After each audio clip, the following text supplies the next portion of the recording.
and good evening Beer Fan TV. Welcome to another video, and yes, we have a new area to be shooting videos from. I've got a video coming up soon. I've built a bar, built it in my back garden. I've been busy doing that for about the last month, so not been doing too many beer reviews. But tonight, I have something a bit special. I think, but as long as I'm in a perfect draft, I think the last one that's been released, I think it crashed the website, and they had to restrict down the number of that people could order. I think it was restricted to 2 per customer. So it's Tennent's. It's Tennent Super. It's a lager.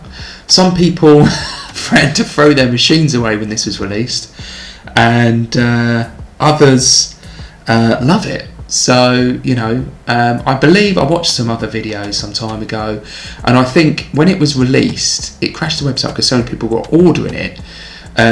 I think if that's the case, it can't be a terrible beer. And when you look on some of the Facebook group pages now, when there's jokes about bad beers, Tennent's always seems to end up kind of mentioned somewhere in the script. So, but listen, look, what I've got tonight, something a bit special. I thought we could do a pour from the machine. I've got a can as well, so I thought we could compare the two. I can tell you what I think, what my opinion of the beer is, and how I think it compares to the can, and we'll summarise. And I mean, bit of a spoiler, I've had it in there for a couple of weeks, is the truth, and I've been trying to drag out what's left in it, so that I could do this review. So I think what we'll do is we'll pour some.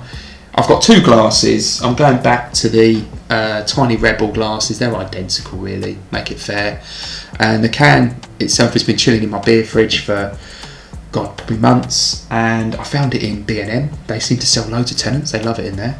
And obviously the keg's been in there. I think it's down to like day 11 or something like that. So, but listen, I think what I'll do next is I'll pour the beer from the perfect draft.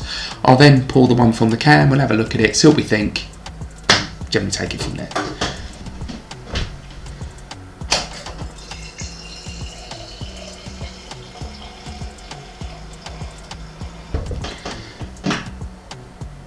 There we go.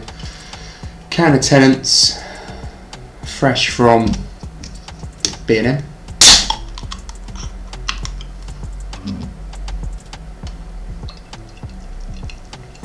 Pour this the best we possibly can. Murdering it. Got it. There we go. Oh, look at that. Okay. I'll move this beer pump. So we've got here the perfect draft. It's in this one, and the one labelled Tiny Rebel is the one from the can. Straight away, difference between the two. The can, as always, very lively, lots of bubbles in that. And the one from the Phillips Perfect Draft is just slow and steady. Both sort of 3 degrees, identical really. Straight away, yeah, I think you can tell big differences. Look, the head on the Perfect Draft, you know, normally sticks around, and this one, little bit, it's dropping quite quickly, is the truth. I'm not gonna smell it. It's Tennent's. So let's have a sip. I'll tell you what, we'll go into the can first. Can.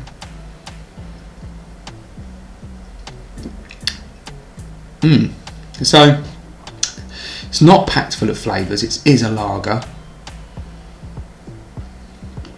and it's quite carbonated, and it's got that canny kind of taste to it.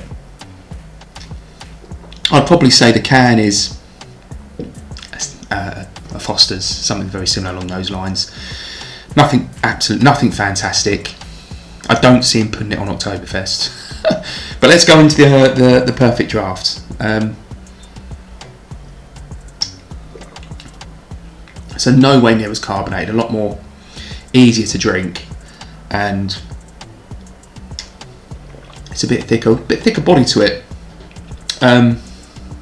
This has been in there, like I said, probably, I think it's down to day count of 10 or something like that. So it's been in there a while, but it still tastes quite nice. It's a lot easier to drink out the machine because it's not as carbonated. But taste-wise, I don't think the taste is too dissimilar. Very similar. I'd say the only difference is the Perfect Draft is just a little bit thicker, carries that cold probably a bit better, and the head's there. So the head retention is so important. Excuse me. As we know, while the head there, it literally, protects the beer itself from oxygen. So it stops it from oxidising. So head's always good. But yeah, it's a nice beer. It's a lager, isn't it? Really, at the end of the day, it's not very spicy. It's not very hoppy. It's just a lager. I think some people do give it a bit of a hard time, and understandably so. I think if you're a seasoned pro on the Perfect Draft, you're used to Spatons, Oktoberfests, your Lauenbraus, your Jupilas, Stella, all that stuff, and then you come onto something like this. This is a bit like a Beck's, a Budweiser. I've had that. I haven't had the Corona, but it's just very much a lager. That's all it is, and it's a basic lager, and it's one that, in my opinion, you don't have to. This is probably it's 4%. I mean, I think I paid about 31 quid for the keg, and it's 4%. You can literally just chuck this down your throat. It's just easy drinking, is the truth. There's not too much to it. It's not too complex.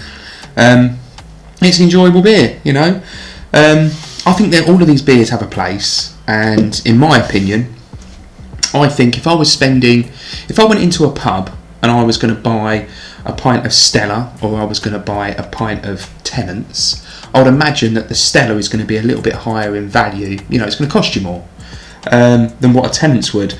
But I think if you're spending 31.5 quid on a keg, would I buy Tennent's again, or would I buy Stella? I think I'd probably buy Stella, and I think that goes the same for the Lauenbrau and everything else like that. If there was only, Tennent's, Budweiser and Beck's, I'd be torn. I ain't gonna lie. It's not a terrible beer. I just think that there's probably, for the same money that you're going to spend, I think there's probably going to be better beers. But there are going to be some people that really like this, and that there are going to be, I think some of the Scottish guys absolutely love it. And it'd be interesting to know what you guys think of the Tennent's on the Phillips Perfect Draft. Again, it comes down to, I think, some of the when people talk about the Perfect Draft and the Blade, what's the biggest difference between the two? I always think that it's the beer. A lot of people that have both machines will tell you that the Blade is a better machine for pulling a pint, but they'll say to you, but you get more choice of lagers on the Perfect Draft. They've got a bigger choice of beer. But not only that, for example, if you get the Amstel on the Blade, it's the British Amstel, which comes in at 4%. If you've got the Sub, which is the same company, everything's exactly the same, and you get the Amstel, it's the proper foreign one, it's 5%. I don't know why they don't, do that. But with these beers on the Phillips Perfect Draft, if you order the Stella, it's this one that comes from Belgium. It's not the one that's brewed in Scotland or UK. So, look, full and final on the Tennent's. I don't think it's a bad beer. I think it's okay. I was putting this bar together. I had this in there, and I had a few evenings where I was drinking this stuff and just chucking it down my neck. The electrician that done all the work for me and him sat down at this very bar, and we were chatting away, and he had a pint out of it, and he said, this is really nice. So it ain't that bad. I think the fact they sold 20,000 kegs or something crazy on the opening week of it being launched tells you it can't be a bad beer. And it's always been out of stock until recently, because I think it sells so well, and they had to restrict the number that was sold at the time. So all in all, I don't think it's a bad beer.